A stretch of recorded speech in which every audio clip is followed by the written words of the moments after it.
আমাদের লক্ষ্মীপুর জিপির কর্মবীর সভাপতি পঞ্চায়েত অনুপ কুমার পাল মহাশয়, মঞ্চে উপস্থিত কাটিগড়া সমষ্টির বিধায়ক খলিল উদ্দিন মজুমদার সাহেব, মঞ্চে উপস্থিত আমাদের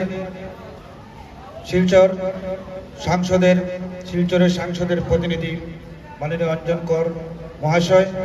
মঞ্চে উপস্থিত কালাইন মন্ডল বিজেপির সভাপতি আমার দাদা নিত্যগোপাল দাস মহাশয়, মঞ্চে উপস্থিত কোঅপারেটিভের চেয়ারম্যান অসিদ্ধা,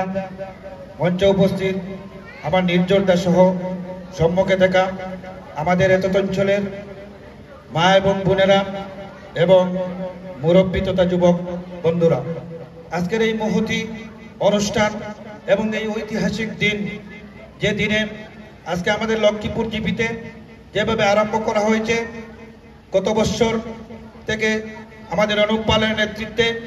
যেভাবে আমরা এই স্বাধীনতা আন্দোলন কিভাবে হয়েছিল,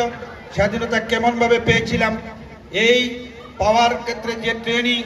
বা যে চিত্র তুলে ধরার যে প্রয়াস চালিয়ে যাচ্ছেন, তার জন্য আমি লক্ষ্মীপুর গাঁও পঞ্চায়েতের একজন ভোটার হিসাবে আমি আমার